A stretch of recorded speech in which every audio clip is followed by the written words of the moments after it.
Welcome to American Education FM, everybody. I'm Dr. Sean Brooks. Hi, everybody. Welcome back. I'll tell you what, here's where I want to start. I want to start with a couple of perspectives regarding the FEMA alert the other day and discuss sort of the broader picture of the entire thing. Again, people have to understand that it wasn't just about potential illness occurring down the line. There are numerous other things that are occurring with it and probably did and actually have occurred as a result of it. And these things have to, of course, be brought up. First of all, though, I want to start off with this individual's perspective, which I completely disagree with on a variety of levels, because again, they're only looking at it from their particular angle. And it's too bad that this individual who I've referenced in the past has a hard time understanding this, and of course has no problem making fun of a lot of people, because basically if you don't agree with them, then there's something wrong with you, so they would lead people to believe.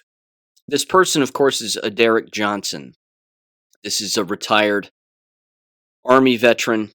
He's done a very nice job of, again, watching the planes and getting people to understand that there's a continuity of government based on both military law, executive orders that have been signed, and that Donald Trump is in fact the commander-in-chief. I don't disagree with this. And I don't think a lot of people out there disagree with this. I think the vast majority of people fully see this for what it is. And they fully agree and they fully understand that we live in a very interesting time where things are taking place that have never taken place before. And even if they have taken place, they haven't taken place in our lifetime.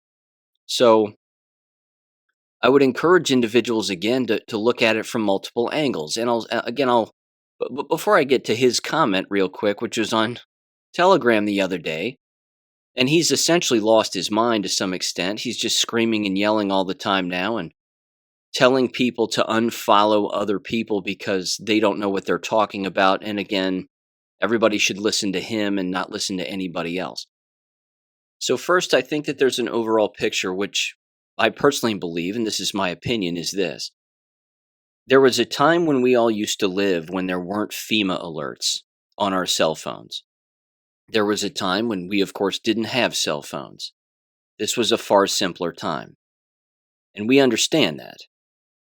There's absolutely nothing wrong with not wanting to participate in FEMA games or executive orders or whatever it may be, and more government-controlled psychological operations. Because again, whether it be good or bad, whether it be, again, an alert to make people aware of something in the future, whether that thing be real or not, it's still a psychological operation any way you slice it. Isn't it?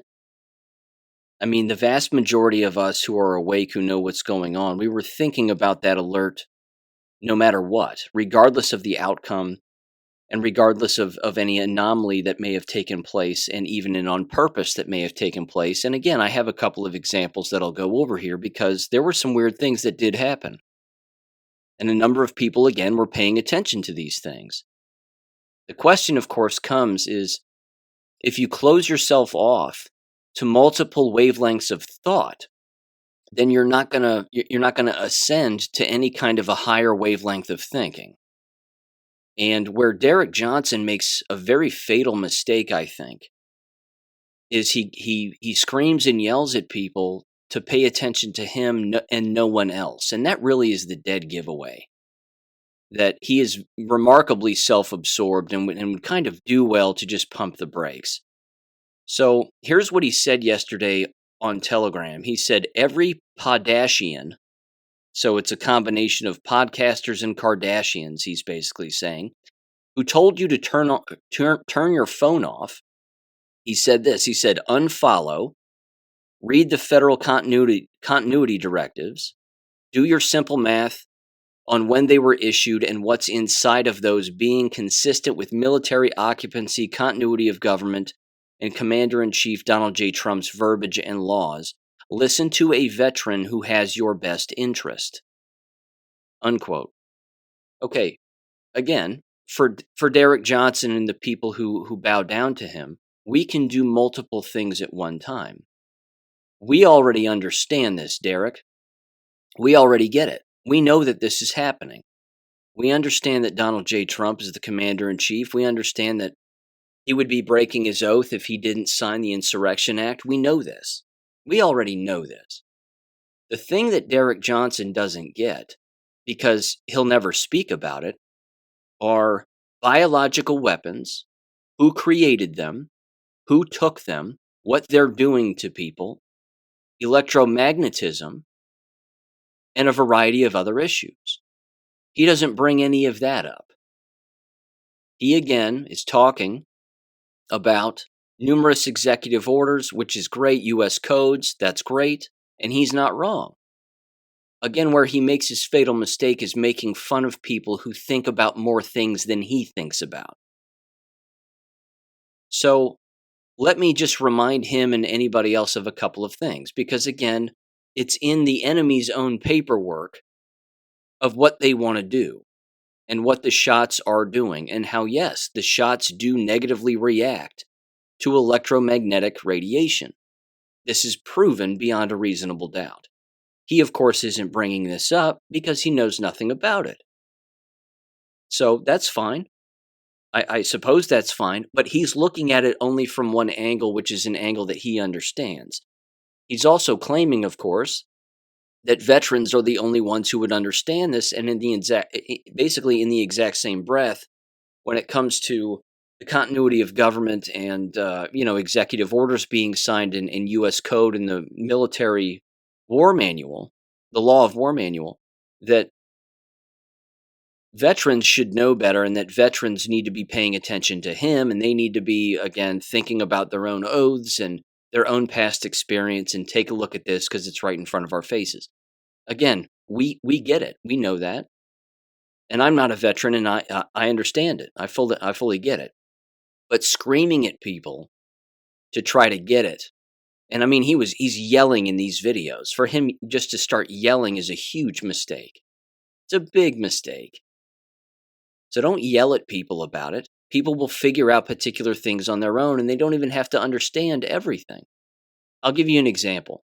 I was at my chiropractor just the other day, and I'm lying on my stomach as he's leaning on my back, and he says, and we're talking about politics, and we always talk about politics. He's awake, he's unjabbed, he has a pretty good idea as to what's going on. And I said, well, as it turns out, I said, Donald Trump is still the commander-in-chief. I said, Joe Biden's not really the president. I said, Donald Trump would be violating his oath if he didn't sign the Insurrection Act and hand everything over to the military, which is exactly what he's done. And then to make him, and he didn't ask any questions about it because he was probably unaware of that. So to bring it back to him to something he understood, which is, I simply said, but I mean, you're 100% right. Things are happening right now that have never happened before. And there's a lot of weird stuff going on. And I looked at him and I said, and frankly, it doesn't matter if Joe Biden's the real president or not. He's still allowing a lot of terrible things to take place. And he goes, oh yeah, no doubt about it. He goes, it almost doesn't matter who's holding a particular position. There's still bad stuff taking place. And we agreed on that. And that was enough for him. I mean, that worked. And then he started talking about, Feinstein being dead, and that's a good thing. And he goes, Sean, he goes, I didn't used to hate people. I didn't used to, hate people, but he goes, I hate these politicians. I hate them. He goes, and to be honest, I want them to die. I just want them to die. And we both laughed, and I said, I get it. I fully get it. I fully understand, and I'm with you. But again, for someone like Derek Johnson to just be screaming at people that, if we're not holding on to his pockets and having him lead us around all the time, then we wouldn't know our ear hole from our asshole. He needs to be real careful about what he says to people. We're on the same side. We're all on the same side here. So it's not about attention. It's not about getting attention. That's not it. Derek Johnson doesn't have to worry about money. Good for him. He writes country music songs and brags about it all the time. I've got #1 country songs and goop, goop, goop. Well, good for you. Good for you. No one cares. No one really cares. but we're on the same side and we're moving in the same direction. The problem is that his capacity to think about other things only goes so far, and his capacity to connect dots in other realms, in particular of what the enemy has planned, only goes so far, and it's pretty evident that that's the case. Because we are still at war. Yes, there are good guys moving things. There's no doubt about that. But there's also bad guys that still exist on Earth and in our government. And they're doing things too, Derek. And we get to pay attention to that too. And we get to read their documentation and see what they have in store. Because they're already rolling it out. And I bring that kind of stuff up on this show all the time. But I'm not screaming at people at the top of my lungs. You better listen to this show because you don't know shit. I mean, I'm not doing that. You don't have to listen to this show. Nobody has to listen to this. I'm fine with that. Someone will, and that's good enough. That one person is good enough. But for somebody with a bunch of followers and a bunch of subscribers, tens of thousands, I mean, he needs to just cool it. He needs to cool out. It's insulting. He's insulting people. People wake up on their own time. Whether they wake up or not, that's not necessarily up to us. We just have to keep doing what we're doing and stop screaming about it, certainly as frequently as he does, because it's insulting. So let me educate Derek on just a couple of things. And again, just mentioning this because this was brought to my attention. First of all, like I said earlier regarding the psychological operation of the FEMA thing, I chose to not participate. It's that simple. And in not participating, I actually learned a great deal. What did I learn? I learned that those cheap space blankets, those emergency, tinfoil blankets that they sell at Walmart for next to nothing, that is the best Faraday cage that you can possibly have. I didn't get a single alert. I tested it first to see if it would take a phone call. It doesn't, no signal goes to your cell phone or any device. So you don't have to spend $60, $80, or even anything more than $10 on a Faraday cage, one of those zip-up things or whatever. Just wrap your device basically in tinfoil, and that'll keep any kind of a signal from reaching it. So I learned that, and it worked perfectly. I turned my phone off too before sticking it in a gun safe because I really wanted to keep a signal from hitting it. And when I pulled it out, which was interesting, when I pulled it out and I unraveled it, my phone immediately went on. I didn't even turn the button back on. It just immediately went back on. So that was kind of interesting. Again, through the power to the house, everything, for about an hour, everything was fine. No problems. I just chose not to participate in the bullshit. That's all. So again, Derek's making fun of people for turning their phones off. Well, Derek, there was a time when we didn't have phones. Not all of us like these cell phones. I can't stand them, frankly. I can't stand them. I think they're terrible. They're horrible for us. I remember again when I got my first iPhone. I told myself I'm not going to be one of these people that walks around with it and looks at it and is constantly reading things on it and, looking up things. That's not true. The exact opposite happened. I found myself again looking up constant information, constantly learning, because that's the thing that I'm addicted to. So again, when somebody says, what do you use your cell phone for?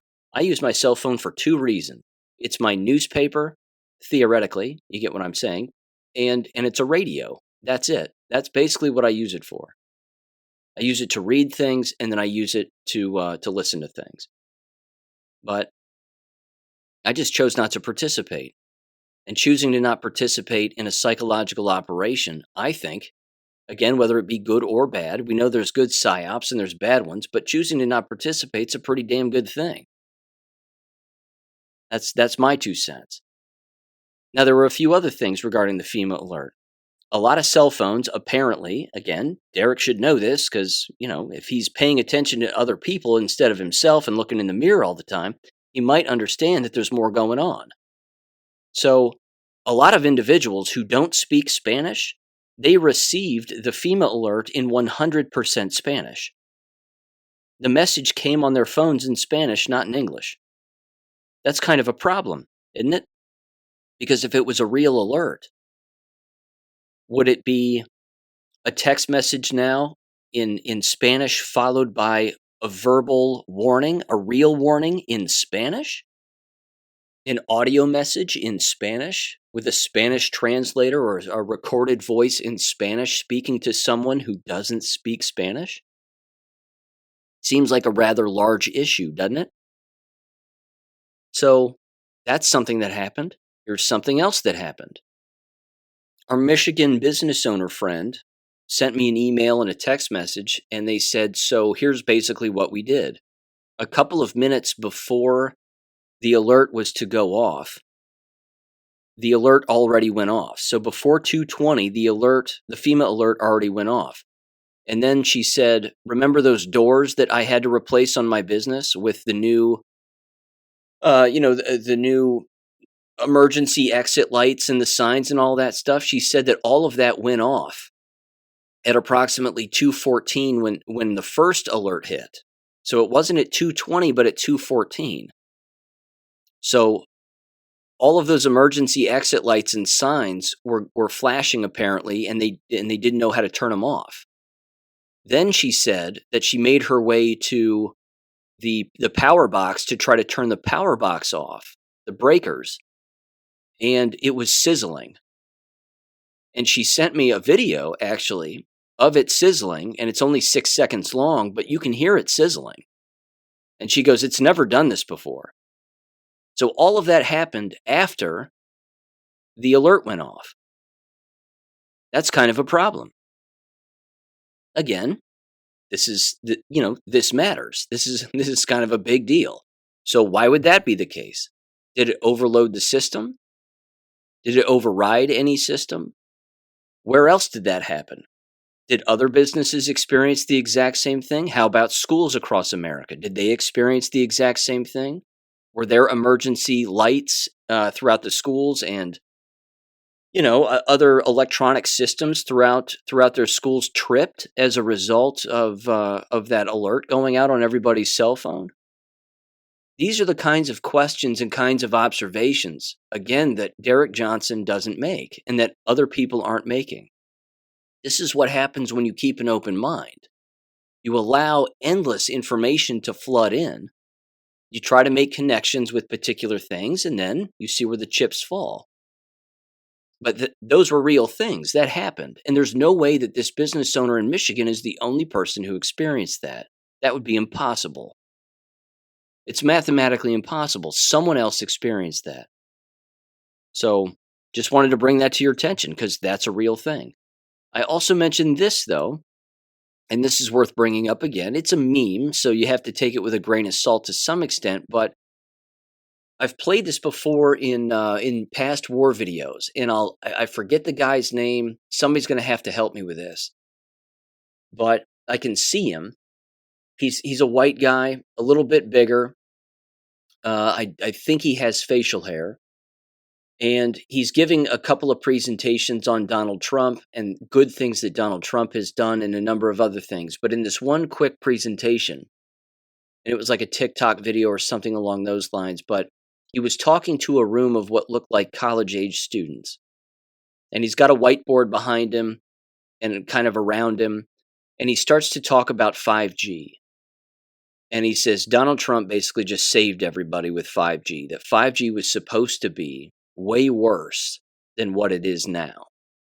Not that it's good now, because it clearly isn't, but it was originally designed to be way worse intentionally, as a weapon, of course, to be used against us. So you probably remember the whole Kofifi thing from back in the day when Donald Trump was in office, and he said Kofifi, and everybody lost their shit because they were like, he doesn't know how to spell. And he tweeted that out. So the meme here, which again, this is the second or third time I've seen this meme, and I put it in the last war video, but CO and then V and then FE and then FE. On the periodic table of elements is the combination of cobalt, Co, vanadium, if I'm saying that right, the letter V, and then iron, Fe, and then iron again, Fe. So basically the breakdown of this meme says cobalt 49%, iron 49%, and vanadium 2%. It says together makes soft magnetic alloy with highest flux density of any strip core alloy, ideal for use in tape cores and magnetic cores in many innovative technologies. The magnetics clean up the impurities from 5G working on an ionic level, rather. It says this keeps oxygen from being depleted, making harmless the high radio frequency radio. Again, I don't know if that's true. I don't sit around and study the periodic table of elements, and I didn't build the 5G towers, so I don't know. It's just a meme. It's food for thought, though. It's food for thought, and like I said, I've heard that guy give presentations about things that Donald Trump has allegedly done to move things around in a particular way to not make them as bad, so that when the enemy pulls a particular trigger, something isn't as bad as what they had originally intended. Doesn't seem to be the case with the shots, but who's to know? Now, as I said in the Substack regarding the 5G message that went out and the constant frequencies, if that's tripping other electronics, ladies and gentlemen, and there are electronics and metals inside of the shots, we're going to be able to witness or at least hear about a deviation from the standard in the days and weeks ahead from those, again, who have taken the shots and are potentially going to become more sick as a result. Now, we know they're going to become more sick as a result anyway, unfortunately, with or without the 5G. But this was certainly an element. And again, I don't think you should stop subscribing to people who are understanding that and know this to be true. It's in the enemy's paperwork. So it's almost, again, to get back to Derek Johnson just quickly, and then I'll leave him alone. To get back to him very quickly, he has no problem reading the paperwork of what the good guys are doing. But he never seems to read the paperwork about what the bad guys are doing. And anybody you would think, having been in the military as he says that he was, and I have no reason to doubt him, you would think that you would want to look at all of the quote-unquote intel that you possibly can and make a well-rounded decision and educate yourself on everything. I mean, if you have the opportunity to go behind enemy lines and take a look at what they're doing and what they have planned, why wouldn't you? Wouldn't that give you more intelligence, quote-unquote? Wouldn't that give a person more information to share with people and have them consider things? I would think so. So that's my 2 cents on the whole thing. Again, I chose not to participate, and in choosing not to participate, I learned a great deal. That's a beautiful thing. I don't think there's anything wrong with that. I'm not a brain-eating zombie. I haven't turned into a zombie. Again, I'm not jabbed. I feel physically fine. You know, it's not about panic. It's about information and absorbing information. That's all. We get to do that. We get to do it as often as we want. We don't have to walk around and go, "Oh, Derek Johnson, you are my God. I will do whatever you say." we get to think. We get to think and consider numerous opinions and numerous takes from a lot of people who spend a lot of time on this stuff. So, there you go. Okay. Just wanted to get some of that off my chest. Let me dive into education here, because there's a couple of stories here that are, well, terrible, to say the least, and just again more evidence of what's actually happening and how a lot of this is right in front of people's faces. And this again continues to show again the level of brainwashing, which is remarkably horrible. But first of all, I found this kind of funny. In fact, this is kind of a little lighter story. This is from codesports.com.au. It's titled, "Transgender Athletes Decline to Race in World Aquatics New Open Category Event." So World Aquatics apparently has its own transgender category where all the trannies can get together and they can swim against one another. Well, wouldn't you know it, they don't want to do it. Why not? Why is it that they don't want to do it?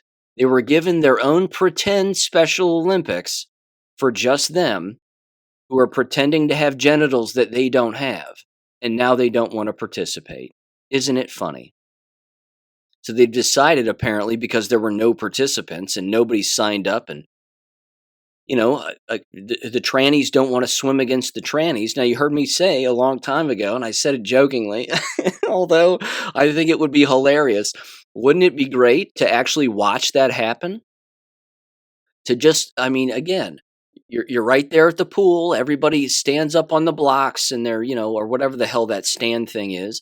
Sorry, I don't know what it's called, but they're all standing there, and they're about to dive into the pool. They're all wearing onesies, and their genitals are just, bulging out of God knows where. And then, it just looks like a panel of clowns. And then they all just dive in and then flop around, and they give them a special award or a medal at the end for being the best tranny. Wouldn't that be hilarious to watch? I think it'd be great. I might even actually pay to watch that. That would have been funny. I joked about it a long time ago. Wouldn't you want to watch a tranny hockey game? Just trannies, just skating around, hitting each other. Pink hair, purple hair. Some of them have fake breasts, some of them don't. Some of them, fake genitals. I mean, it'd be a circus, an absolute circus. So, I don't know. It's just nuts. But now they don't want to do it. They were given the opportunity on a silver platter, and like the good little Marxist brainwashed goons they are, they always back down. They always back down. You give the crazy people the thing they want that, will give them all the equity, diversity, and inclusion that they could possibly have, and then they just say, no, I don't think so. We don't want to do that anymore. Okay. Calling these people out for their hypocrisy is arguably the easiest thing on planet Earth. I love it. It's fantastic. All right. Into education stuff. Morgan State University, allegedly there was a shooting. I'm not going to spend a ton of time on it because frankly, I don't care. No offense if it really happened. I think the timing was interesting. Again, a nice distraction if it didn't really happen, but a lot of people really weren't paying attention to it. People were actually paying more attention to the fact that Mark Dice called into Fox News and trolled Fox News about it. I thought that was funny, claiming to be a Tyrone at a poker game. And then he called in and just started to basically compliment Tucker Carlson. It was very funny, very well done. And but that audio's making the rounds all over the internet. I'm sorry I'm not going to play it here, but you can bounce over to Mark Dice's channel and check it out. It was funny. And then eventually Trace Gallagher from Fox News caught on to the fact that he was being trolled. It was like, all right, Tyrone, thanks. We appreciate it. Let's see if we can get so-and-so back on the phone. And it was great. Because again, remember, over at Fox News, you're not allowed to even say Tucker Carlson's name, or they'll kick you off. Apparently everybody was told in some memo, don't even bring him up. And that's all Mark Dice did when he called in. Very funny. Well done. So there was that. There was also this. Locally where I live here, a message went out to individuals associated with the local K-12 school district. And it says the following, and again, this happened on October 4th. But it said this, a Talawanda School District update. It said, Talawanda School District has placed an administrator on paid leave pending an investigation. Administrative duties are being covered during this time. Then it says, all Talawanda Middle School students are safe.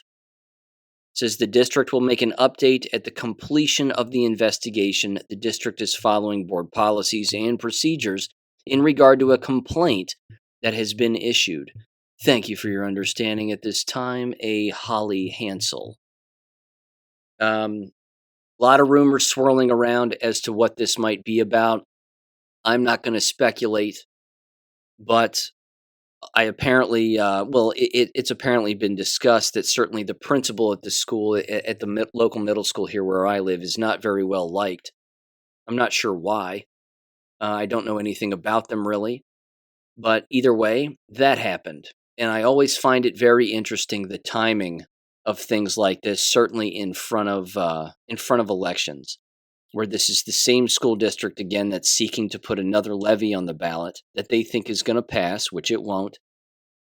And they're becoming more insolvent by the day and looking more incompetent by the day and looking more like a criminal organization by the day. Something like this happens, whatever the complaint may be. I just love the timing. I love it. I think it's great. Continues to be a black eye on these dummies, and yeah. But I'll bring you more updates with that the more that I hear. There were just a lot of rumors swirling, so I'm not gonna pile in on any of that. But I just wanted to make mention of that very quickly. Because again, well, let's face it. I mean, things like this happen in every school district across the nation on a day in and day out basis. So people get investigated all the time, and they do remarkably heinous things. And sometimes they're investigated for not doing anything. It's just somebody calls in a lie, and then the district believes the lie, and then they run with it. And yeah, it concludes one way or another, either for the benefit of someone or not for the benefit of another. Let me mention this too. This is from Children's Health Defense, and this was sent to me by a listener of the show. Thank you for sending it in the comments section, I believe, on BitChute. It's titled, Connecticut School Board Faces Lawsuit for Rejecting School-Based Mental Health Clinic that wanted to treat teens without parents' consent. It said the Killingly, Connecticut School Board faces an inquiry and lawsuit after rejecting a government-funded school-based mental health center run by an outside contractor that doesn't require parental consent to treat teens. This is a problem, and good for the school board for rejecting it. But this right here, again, this is the kind of thing that these districts are seeking to engage in. It says that the Killingly Board of Education has been under fire since March of 2022 when it refused to sign a 5-year contract to install a federally funded school-based health center, or an SBHC, that would provide mental health services to minors without parental consent. Again, very quickly, I've been over this at length on this show, that all of that is beyond suspicious, but more importantly, that's part of their plan. That's always been a part of these hard left-wing schools, is to turn these schools into more of a indoctrination, counseling, mental health facility than they already are. This has always been a part of it, and 2020 was their green flag go in order to carry out these plans. And now, of course, this district's being sued and being threatened for not going along with it. It says instead, the board contracted for a similar center, but with month-to-month terms and parental consent required for treatment, and without federal grants or the rules they might impose. You may also recall the story that I brought up that was brought to my attention, I think from Sicily, last week, if I'm not mistaken, where a very similar kind of outfit that was associated with the school was sending home antidepressants, if memory serves, within school, I don't know what it was, take-home care packages or something along those lines. But again, they were sending drugs home with children without the parents' knowledge. Ladies and gentlemen, it can't get more evil than that.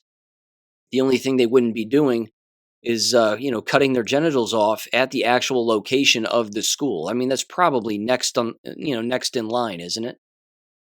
But again, this is happening all over the United States. There's no way this is a singular event here.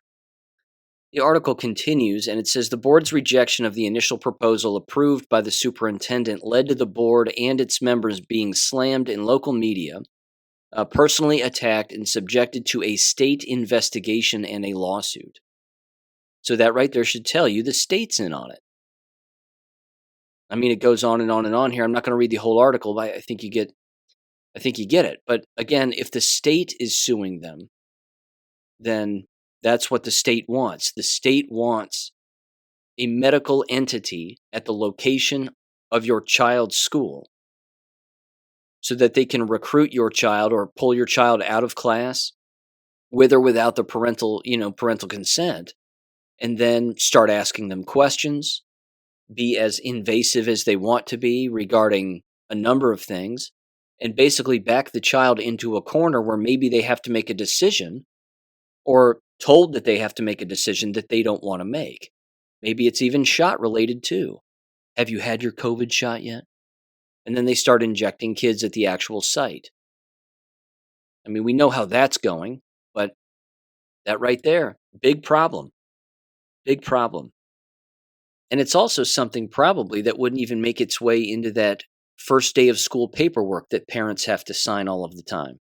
It's possible that it wouldn't even hit that paperwork. Again, they're always trying to keep parents in the dark about a great many things. Again, take the investigation of an alleged administrator or someone within the middle school environment that I just mentioned here in town. Same kind of thing. Why wouldn't they just come out? I mean, I understand their policies suck, and they have to keep everybody in the dark about it, certainly for a certain amount of time, but the truth always gets out, so why wouldn't you want to just get out in front of it and say so-and-so has been placed on administrative leave, there's been a complaint from a student regarding this, that, and the other, but we're investigating. I mean, they could get a little more specific, but they don't. It's no different than, again, these medical industries that want their way inside of American schools. They want to kick out as many local nurses as possible, bring in their own, and like you've heard me say, build their own health stations or health departments or small urgent care centers right next to these schools, and kind of make it almost a monthly or semesterly field trip where students get recruited to come over, and then they have questions asked about them, and there isn't a parent in sight, not a single parent in sight. These are not safe environments, and they're not going to get safer with time. They're going to get worse. So there you go, bringing that to your attention. Speaking of environments that are getting worse, that leads me to these two things. This happened, allegedly, the other day. There's video that certainly shows it. Keep in mind, I've seen plenty of these kinds of videos, online. Certainly, I remember those videos from Syria where they were saying that people were using biological weapons in attacks and they're hosing down kids' faces and wiping their faces down. All of that was fake. None of that was real. Syria wasn't using biological or chemical weapons on anybody. It was all just, it was all a psyop. It was all a false flag, and it was dramatic video designed to, again, try to stir up the war drums all over again. Well, there's this now, too. This is from Gateway Pundit, and it is titled, Kenyan Girls High School Temporarily Shuts Down Due to Outbreak of Mysterious Illness Which Reportedly Paralyzes Legs of Over 90 Female Students. And there's video. And they're all wearing their uniforms. They have blue skirts and white shirts and black shoes and blue and white socks. And they're carrying some of their classmates who appear to be shaking. And then they take them into this room where there's allegedly a couple of hospital beds, and there's people with breathing apparatuses rather on their faces, and they're shaking in bed. I'm not denying that it's real, because it certainly seems to be jab-induced. Again, here they are. This is from 2022. The World Health Organization Kenya, or at WHO Kenya on Twitter, says that this particular school is the week encouraging citizens to take the COVID-19 vaccines. Not going to be able to pronounce any of these counties here, but it says students from the St. Teresa Erigi Girls Secondary School is among those who got vaccinated. The campaign will run for 10 days. And there's a line of them. There's a line of these same students lining up to receive these shots. So again, if it's real, yeah, it's shot-induced. If it's not, then it's designed to, again, basically stir fear into there being some kind of a virus, quote unquote, that's going around, and we should all be on the lookout. There's no virus, there's just injections. And again, injecting Kenyans and injecting Africans along with everybody else on planet Earth is their plan. because it's a depopulation plan. That again is something that you would think Derek Johnson would speak a little bit more about. So no executive order is keeping people from dying here from these shots. That's still a very real thing. That's happening. There is also this. This happened in Ohio. Absolutely heartbreaking. And again, how much more does this have to happen for people to understand that this is what is causing it, that these shots are the cause? This is from the Daily Mail, and it is titled Ohio Homecoming Queen Contender. Brianne McKean, 17, collapses and dies on football field during pregame ceremony. She was apparently the daughter of the athletic director for the high school. So Brianne McKean, affectionately referred to as Bree, died at hospital after collapsing on Friday. She had just been announced as a member of the homecoming court, and the teen was a passionate athlete who earned recognition in volleyball, basketball, and softball. Can you imagine? Again, a pregame homecoming ceremony thing. They've got pictures of her right before she died. She's right here, and boom, right over on the football field again. A crowd watching this, endless people. My question continues to be, who yelled out the word, or the phrase, "it's the shots"? Who yelled that out when she fell over? And why is no one investigating? Is there an autopsy? Did she take the shots? We can assume she did. Because teenagers don't die like this.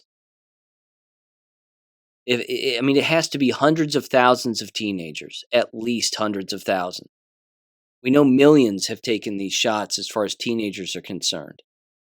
But when are the people, when are the employees, when are the students themselves going to start walking the hallways and shouting at the top of their lungs that this is all shot-induced? When is that going to happen? When are we going to see those videos? You've heard me mention that in the past. There are still trends that should be trends now that aren't.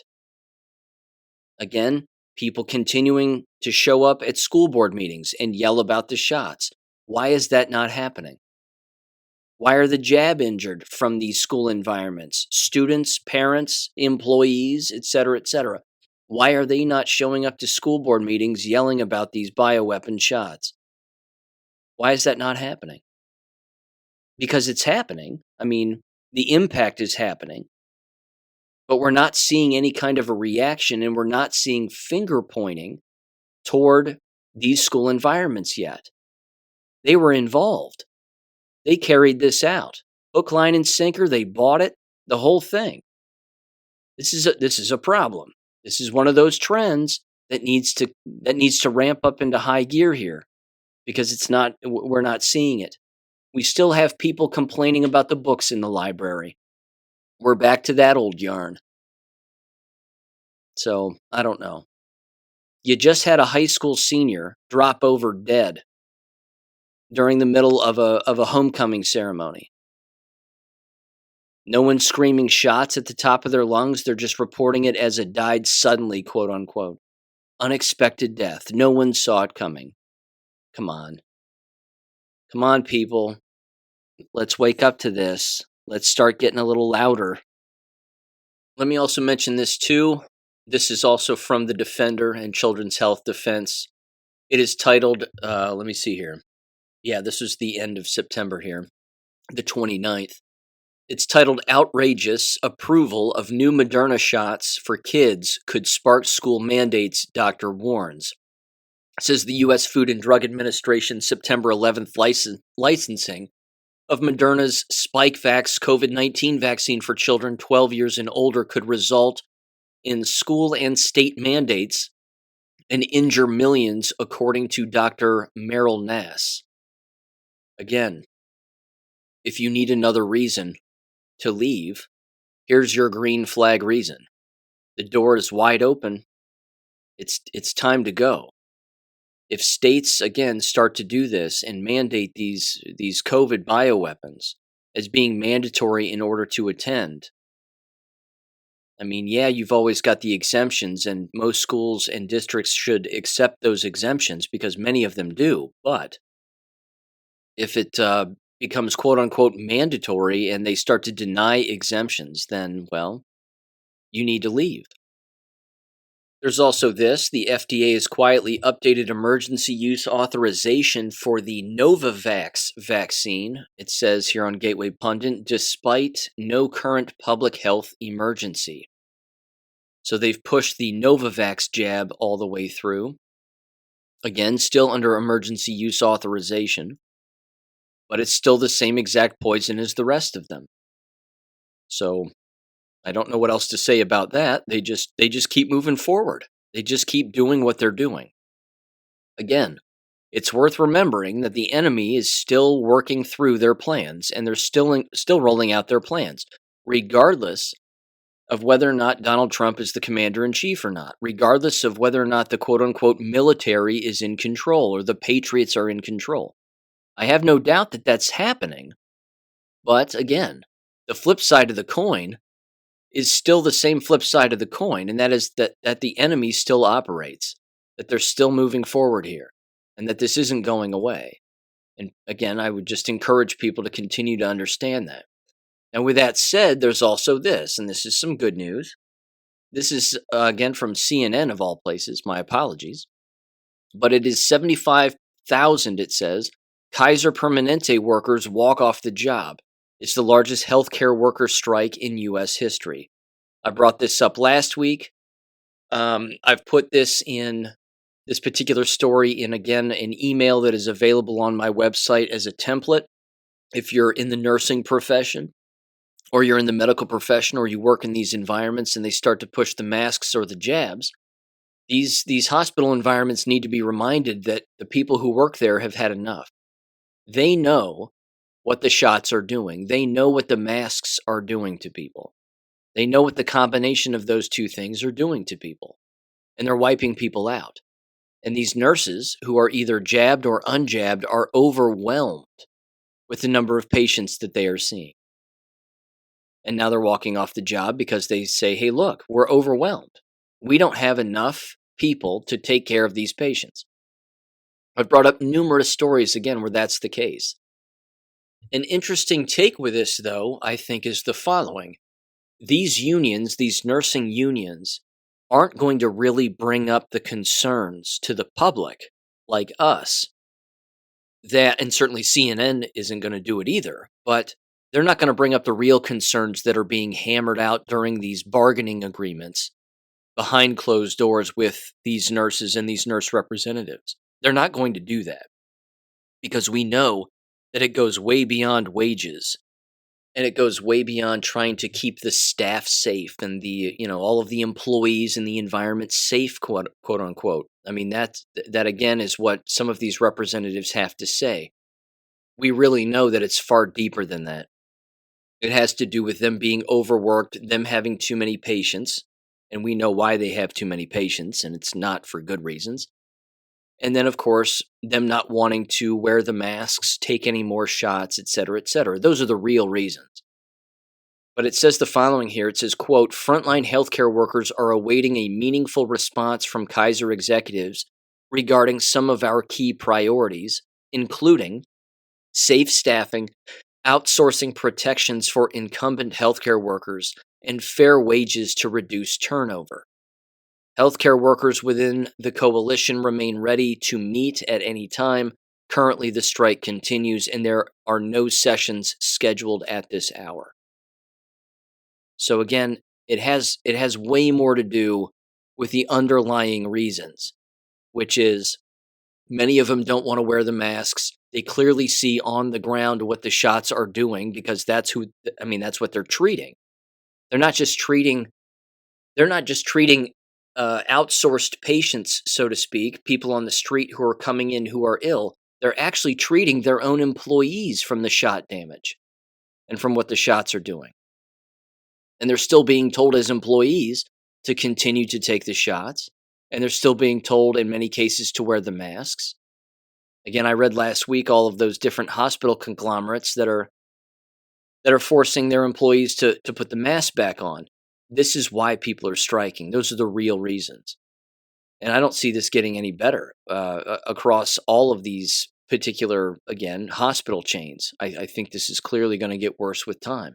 And why not? It should get worse. It was their own decisions that caused this. It's no different than the education business. It's no different than any other business that makes horrible decisions behind the scenes, forces those decisions on their employees, and then there's collateral damage and, of course, a clear result that ultimately takes place both immediately and further down the line as a result of those initial decisions. Although this is the deadliest decision that's ever been made in the history of anything, as far as I know. And they're wondering why. Why are they so upset? I just don't understand. It's pretty clear. Can't get clearer. I want to bring this up now. And this is something, again, that I've been thinking about for quite some time. And something that triggered it was a conversation that I had with a former guest of the show. And we were texting each other back and forth the other day on October 4th. And he asked a question about prisons. And he said, I wonder what the vaccination rates are in prisons and the impact that these shots are having on inmates in prisons. And I went, yep, this is something that really is not receiving a whole lot of public attention. And yet it's something that certainly should. Because we have to understand that whatever goes on inside of a prison usually stays there. We're not going to be told about mass illness or even the death of an inmate as a result of a COVID shot. That's not going to be something that hits the mainstream news, and certainly isn't going to filter its way down into our realm of understanding, I guess. But we have to assume, first of all, just at a basic foundational level, that that's been happening this entire time. So here's what I've done. I found 3 particular articles, all having to do with the rates of injections within correctional facilities. And this is some fascinating stuff, I think. So first, I'm just going to start here with the Centers for Disease Control and Prevention. And this is back on April 2nd of 2021. So we were clearly a few months into the jabs. And here's what it says. It is titled, Willingness to Receive a COVID-19 Vaccination Among Incarcerated or Detained Persons in Correctional and Detention Facilities. 4 states between September and December of 2020. And I'm just going to read the summary here of this particular article, and it had numerous authors. The summary says the following, quote, what is already known about this topic? Now, keep in mind, this is published on the CDC's website, so we know that we know what their angle is going to be. But it says persons living in correctional or detention facilities are at increased risk for COVID-19. Certain jurisdictions have prioritized COVID-19 vaccination of incarcerated or detained persons. Then it says what is added by this report. Among incarcerated or detained participants at correctional and detention facilities in 4 states who were surveyed before authorization of COVID-19 vaccines for emergency use, 45% were willing to be vaccinated. Willingness to be vaccinated was lower among participants who were younger, identified as Black, African American, and lived in jails. So, younger Black males in these prison settings didn't want to get jabbed. But they were claiming, again, that 45% of all inmates were willing. It then says, what are the implications for public health practice? It says COVID-19 outbreaks among incarcerated or detained persons can exacerbate inequities. There's that word again. In COVID-19 outcomes and contribute to community transmission. Interventions are needed to improve vaccine confidence among incarcerated or detained persons, which for them we fully understand means they have to be coerced, they have to be bribed, they have to be given incentives in order to become injected. So let me read actually this first paragraph of this particular study because this kind of breaks down the numbers. It says specifically here, incarcerated and detained persons are at increased risk for acquiring COVID-19. Whatever. It says, however, Little is known about their willingness to receive a COVID-19 vaccination. It says during September through December of 2020, residents in 3 prisons and 13 jails in 4 states were surveyed regarding their willingness to receive a COVID-19 vaccination and their reasons for COVID-19 vaccination hesitancy or refusal. Among 5,110 participants, 2,294, or 44.9%, said they would receive a COVID-19 vaccination, and then 498, or 9.8%, said they would hesitate to receive it, and 2,318, or 45.4%, said they would refuse to receive it. Willingness to receive a COVID-19 vaccination was lowest among Black, African American, Black, it says again, 36.7%, or 510 of 1,390 participants aged 18 to 29 years of age. And then it says again 38.5%, or 583 of 1,516. It says those who lived in jails versus prisons, 43.7%, which accounted for 1,850 of the 4,232 individuals. Common reasons reported for COVID-19 vaccine hesitancy were waiting for more information, 54.8%, and efficacy or safety concerns, 31%. The most common reason for COVID-19 vaccination refusal was distrust of healthcare, correctional or government personnel or institutions, 20.1%. Not all the prisoners are stupid. They're right on that. Let's see. It wraps up here and it says public health interventions to improve vaccine confidence and trust are needed to increase vaccination acceptance by incarcerated or detained persons. We need to come up with coercion plans in order to trick these prisoners into injecting themselves with a biological weapon so that we can have our outcome, which means them dead. And there you go. Now, again, I fully understand that people would say, well, who cares? They're prisoners. Inject them with a bioweapon. Who gives a damn?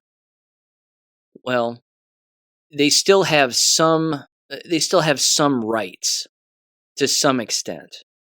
So the question again then becomes, was it mandatory? Was it mandatory for them to receive these shots? I'm certain probably that in some environments that was the case, but perhaps not in many others. And who knows, there might be a law that basically says that you can't force such vaccinations on prisoners.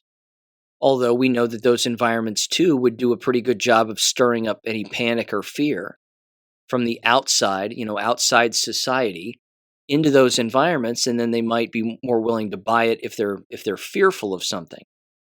But hard to get prisoners fearful of a lot of things, I would expect.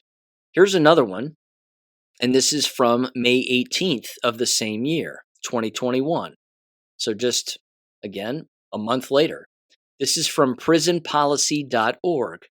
It says just over half of incarcerated people are vaccinated, despite being locked in COVID-19 epicenters. It says most states did not prioritize incarcerated people in their vaccination plans. As a result, 7 months since the first vaccines were distributed, just 55% of people in prison have been vaccinated, leaving them vulnerable to infection. No, that's not it. So again, here they're saying 55% of people in prison have been vaccinated. Let me read through some of these stats here. In fact, they've got a nice little interesting map. It says about half of people in state and federal prisons are vaccinated, and then it breaks it down by every single state. So allegedly, and again, this is from the Prison Policy Initiative, this was compiled by the UCLA Law COVID-19 Behind Bars Data Project, the Marshall Project, and several state-specific data sources. The state of Ohio 54% of apparently state prisons have their inmates injected. So 54 of them are injected, 54% rather. Looks like the highest, not surprisingly, would be Massachusetts at 71%, California at 75%, Virginia at 73%, Rhode Island at 79%, Arizona at 74%, Mississippi at 71%. I'm bouncing around here. North Dakota, 91%, Oregon, 72%. Utah, believe it or not, has the least amount. Whereas, which is, I should say, at 7% is all. Whereas Wyoming and Florida apparently did not participate in this. But the numbers bounce around. Again, Utah being the lowest at 7%, but then it jumps to the 20% range in Alabama.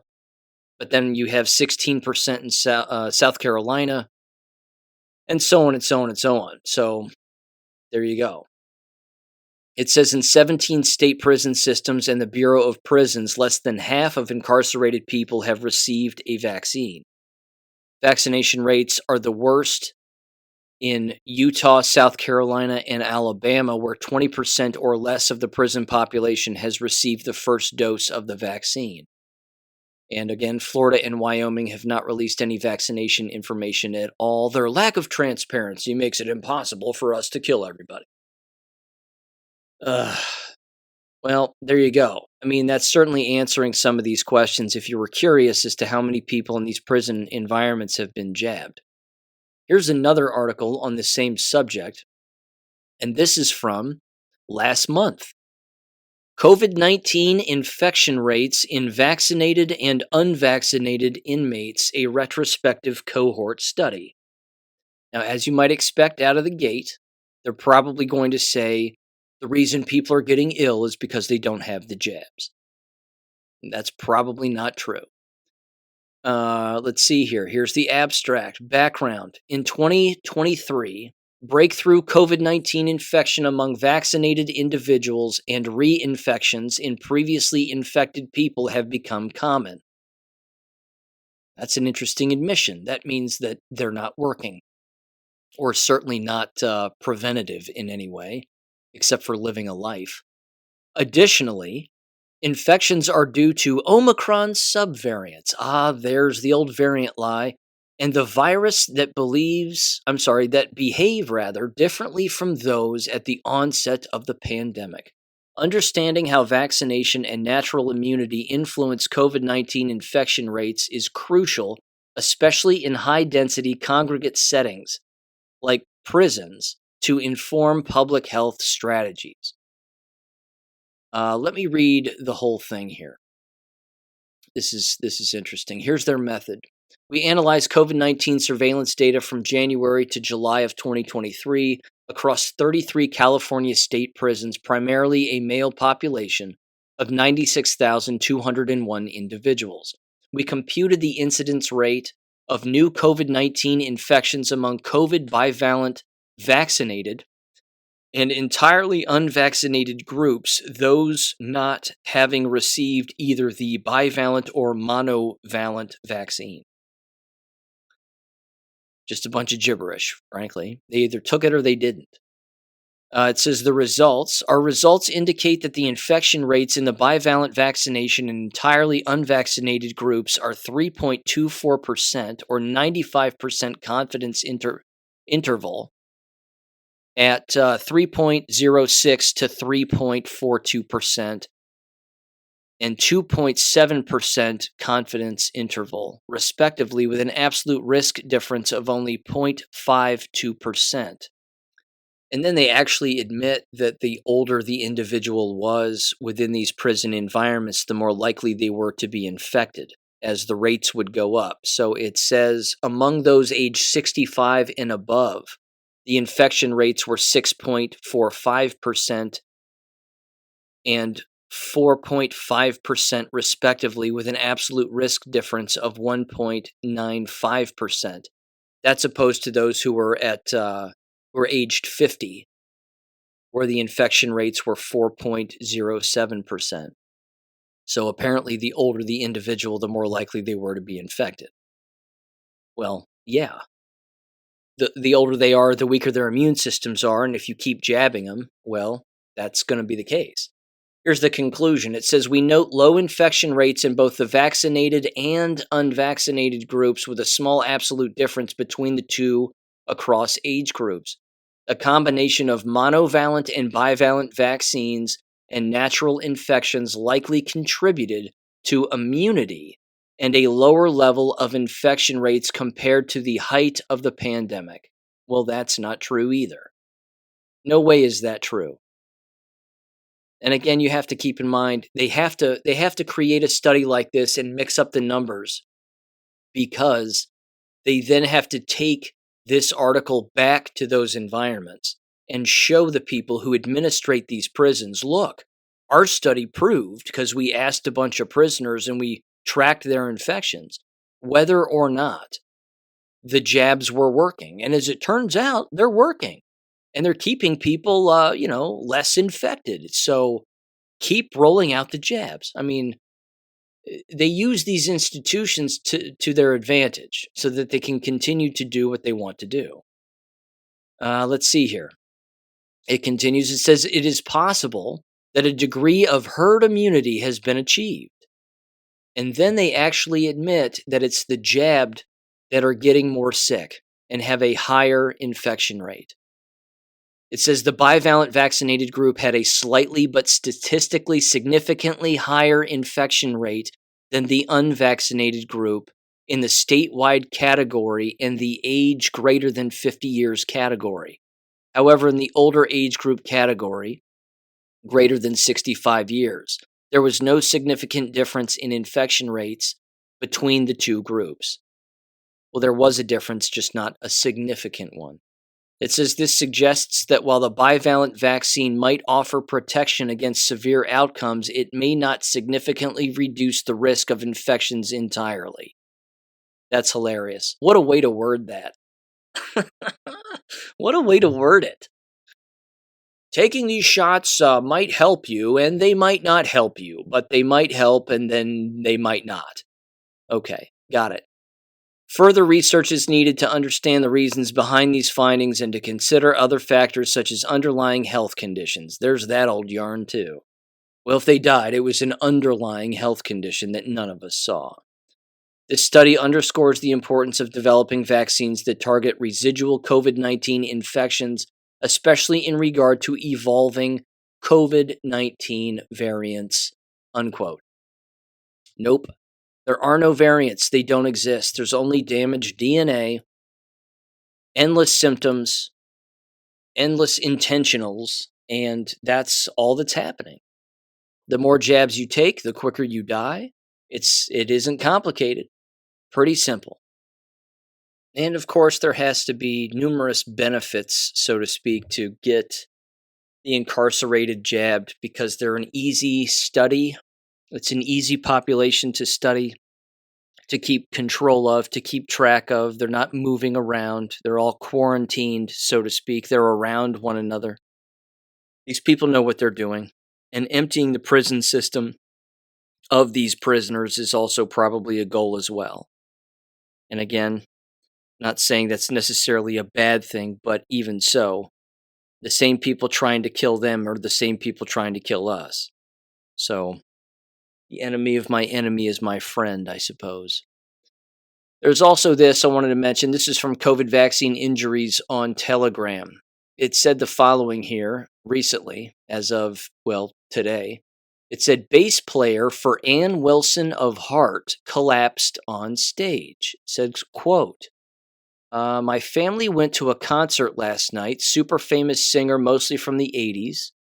Halfway through, her bassist fell over. Wandered over behind the amps, sat down, fell back. Hubby saw bass slide across the floor while his foot was shaking. The rest of him out of sight. They called an ambulance, closed the curtains, and they'd refund tickets. I can't find a single local news story about it to see if he's okay. Could be coincidence, but all of the touring musicians we know did what they had to do to be able to continue touring and working so we are concerned about his status, unquote. Then it says, quote, Ann Wilson of Hearts bass player, possibly Andy Stoller. One of my best friends and her husband were at the concert last night in Mesa, Arizona. When it happened, he fell to his knees near the amps. Then he fell completely over. 5 or 6 people ran over and an ambulance was called. The curtains closed, but before that, a person was doing CPR on him. I'm assuming a heart attack. I hope that he's okay, but I haven't seen a word about it anywhere locally. Here is a photo of him if it's the same guy. And then it wrapped up and it said, and this about mandates, quote, we had to lay down this thing for our whole tour group, unquote, she continued. Every last crew person, every band person had to be vaccinated. Some of them just kind of stomped their own feet and went, well, that's against my, I'm a free spirit, I don't have to. And we went, well, you do if you want to be on this tour. So they all did. But we're still careful.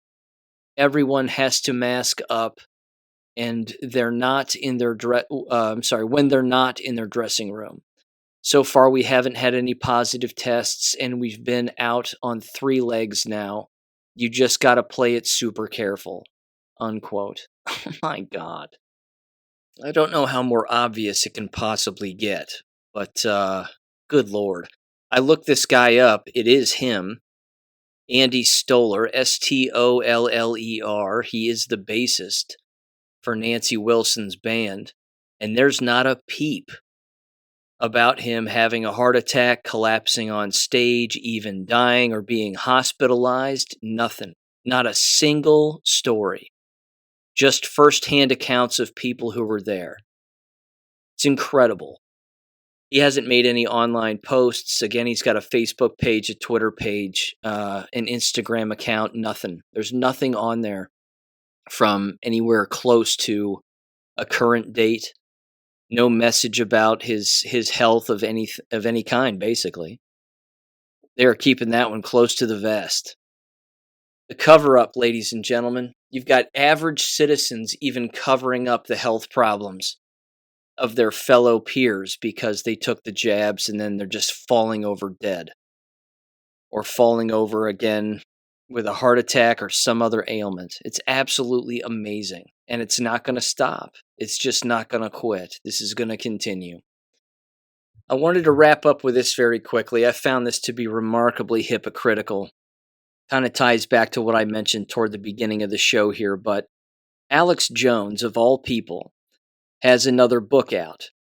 His first one was called The Great Reset, most recently, and now his most recent book is called The Great Awakening. You can't even make it up. The same guy who makes fun of the Q posts, the same guy who mocks the people who read the Q posts and analyzed the Q posts and woke up to the Q posts, and the same Q posts, I might add, that called him out as being sort of controlled opposition regarding a variety of different subjects and possibly being bought, certainly back in the day, has a book out called The Great Awakening. Again, you can't really make that up. It's beyond ridiculous. I'll hand it to him for the business of being a marketer and a salesman, but for the love of God, it can't get more obvious that he's trying to profit from the phrase, certainly, and do whatever he can to bring as much money in, but only the people with amnesia would be completely unaware of the fact that he's been making fun of those Q posts since the start, and the phrase The Great Awakening, of course, was popularized during those Q posts. One of the earliest Q posts, I think it was the very first one with the term The Great Awakening, was Q post number 9 on October 29th here of 2017. And then the very next one was post number 70. And then after that, it was referenced dozens of times. The phrase, the saying The Great Awakening was referenced dozens of times toward the bottom end of dozens and dozens of Q posts. And now he's titled a book that.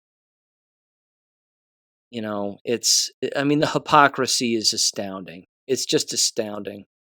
So, again, his capacity to sell things is next level. We know that. His capacity to to lead people in a particular direction, albeit not always the truthful direction, is certainly there too. But he's got some nerve. He really has some nerve. And I'm not going to read the book, and I don't know, but I think it's going to be interesting as to whether or not he actually references what the Great Awakening really is from a historic standpoint, because I've brought it up on this show with regularity. Again, it was a previous Substack that I cut and pasted from another author just last month, at the beginning of last month. I highly recommend bouncing over there and checking that out. The Great Awakening has to do with people returning to God and people hearing God and having God bypass authority figures who are man here on earth, essentially. Man or woman here on earth, and bypass them, and basically God having a direct line of thought and communication to the individuals themselves, so that the human beings here, along with the rest of us, of course, we look past any quote-unquote authority figure or authority group, and we see them for who they are. And then as a result, of course, we are empowered to do the right thing against those institutions and against those groups and those people. That's what the Great Awakening is really about. And that happens before a revolution. And that's where we are right now. More and more people are waking up. And yeah, the Great Awakening is a very real thing, but it is a biblical awakening. So I think it's kind of gross he's trying to sell books on the back of that, given the fact that he's made fun of it for a great deal of time. And again, the vast majority of people had never even heard the Great Awakening before the Q drops. I certainly hadn't, but it was said with regularity, and it was said repeatedly in those drops. And then, a thinking person would start to look up the historic significance of what it means, and wouldn't you know it, it has a lot of significance, no doubt about it. So with that said, ladies and gentlemen, have a great weekend. I will catch you on Monday. Peace. Thank you for listening to American Education FM. Make sure and check out AmericanEducationFM.com for more information. Take care and God bless.